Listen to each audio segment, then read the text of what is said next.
noches y mucha atención. Las autoridades distritales reportaron que la celebración del partido Colombia-Japón se presentó en completa calma. La policía expresó que se continuarán los operativos por toda la ciudad para garantizar la seguridad. Sumado a esto, las autoridades exigieron y le pidieron también a la ciudadanía mantener el buen comportamiento durante los festejos.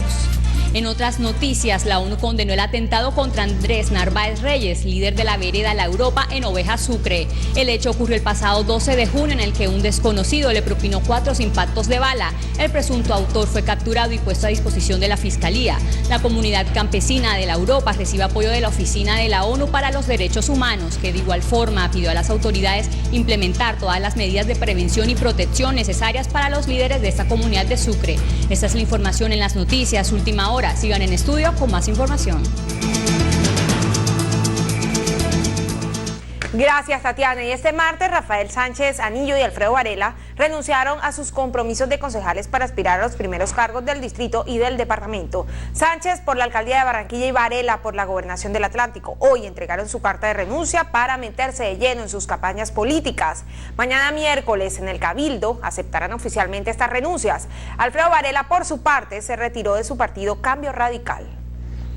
En otras noticias, la Policía Metropolitana de Barranquilla adelanta las investigaciones para esclarecer los hallazgos de cadáveres desmembrados en proximidades del río Magdalena. Con el registrado el día anterior en el barrio La Chinita, ya son 7 los casos en los últimos 15 meses.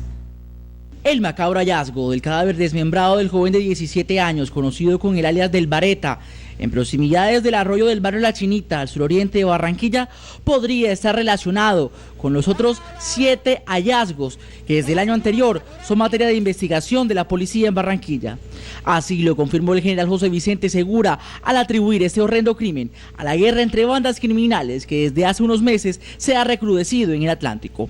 Es una retaliación que hay entre las bandas delincuenciales, especialmente en esta zona del ferry, de la Luz y de la Chinita. Ahí hay un trabajo que estamos haciendo. Tenemos algunas pistas que esperamos muy pronto podamos esclarecer este hecho. Y es que hace exactamente un año la ciudad ha presenciado el recrudecimiento de la denominada práctica de picar a las víctimas, utilizadas por peligrosas bandas criminales del mundo, como el Cártel de Sinaloa y las antiguas autodefensas de Colombia. El primer caso se registró el 16 de junio, cuando fue hallado descuartizado un hombre identificado como Reinero Márquez. Luego, el 9 de julio, encontraron en San Roque solo la cabeza de Luis Rodríguez Herrera. 10 días después, en Siape, pescadores hallaron en avanzado estado de descomposición el cadáver mutilado de Óscar Sánchez Pérez.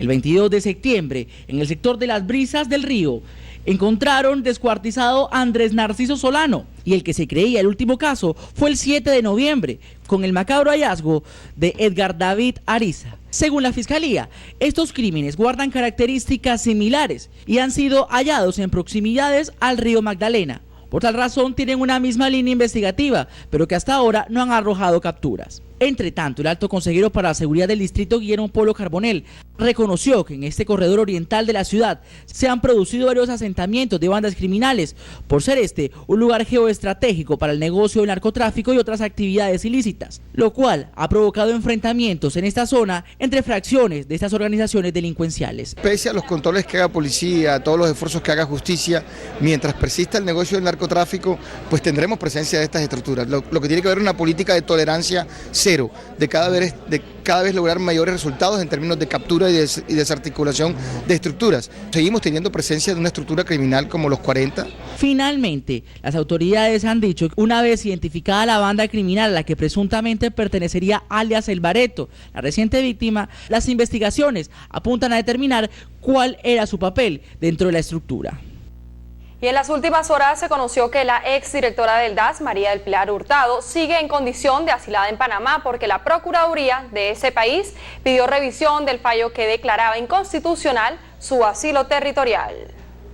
La situación para María del Pilar Hurtado ha mejorado. Anteriormente se había declarado inconstitucional el asilo otorgado a la exdirectora del DAS implicada en delitos como concierto para delinquir agravado, falsedad ideológica de documento público, violación ilícita de comunicaciones y peculado por apropiación. Esto se logró porque la Procuraduría General de Panamá presentó ante la Corte Suprema de Justicia de ese país un recurso de aclaración contra el fallo que declaró inconstitucional el asilo territorial de Hurtado. La Corte ahora tiene 2 días para hacer el respectivo traslado de recurso a los 2 abogados demandantes y otros 10 días para estudiar sus respuestas y tomar una decisión de fondo. La Fiscalía, por su parte, ha argumentado que es necesario que se emita la orden de captura internacional contra María del Pilar Hurtado, por eso ha comenzado a realizar las acciones respectivas para que se haga efectiva. Lorena Jaraba, Las Noticias, un compromiso con la verdad.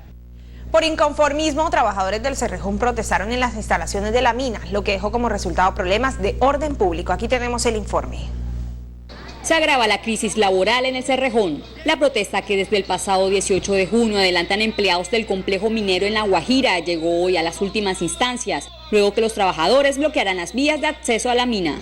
Las manifestaciones serían producto del inconformismo del sindicato de Cepecol por el cambio de contratista resultante de un proceso competitivo adelantado por la compañía y que, según los denunciantes, provocaría una masacre laboral. Pese a los intentos de las autoridades departamentales y de la Defensoría del Pueblo para dirimir el conflicto laboral, la crisis persiste, a tal punto que se han presentado algunas alteraciones del orden público, por lo que ha sido necesaria la intervención de la policía y el escuadrón móvil antidisturbios. Y solamente la mitad de los usuarios afectados por los apagones de más de 3 días en Barranquilla y su área metropolitana serán indemnizados, así lo anunció hoy Electricaribe y la Defensoría del Pueblo Regional. Ante la problemática generada a los 60.000 usuarios de Electricaribe afectados por los daños en la subestación 20 de julio hace más de un mes, apenas 38.000 serán indemnizados, anunció la Defensoría del Pueblo Regional y dicha entidad. Aseguran que según la Ley de Servicios Públicos solo podrán ser reparados aquellos afectados que se encuentran al día en sus pagos y no tenían conexiones fraudulentas. Bueno, la compensación se imputa por virtud de la ley, se refleja en el mes de septiembre del 2014, es un procedimiento que es normal y es lo que siempre se hace cuando hay una falla en el servicio por parte de una empresa prestadora de servicio. Pese a los daños millonarios de electrodomésticos, solo les serán reconocidas a los usuarios las pérdidas de los alimentos. Se va a resarcir acorde a lo que dicta el DANE a través de los datos que tenemos de canasta familiar y de lo de canasta familiar cuánto corresponde a los perecederos, porque no se va a resarcir, no se va a dar dinero, se va a aplicar a la factura de energía.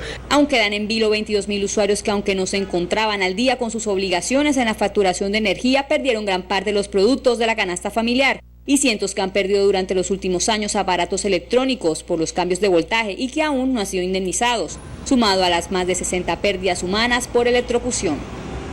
6:56, a 3 se eleva el número de víctimas de la tragedia en la cárcel del Bosque.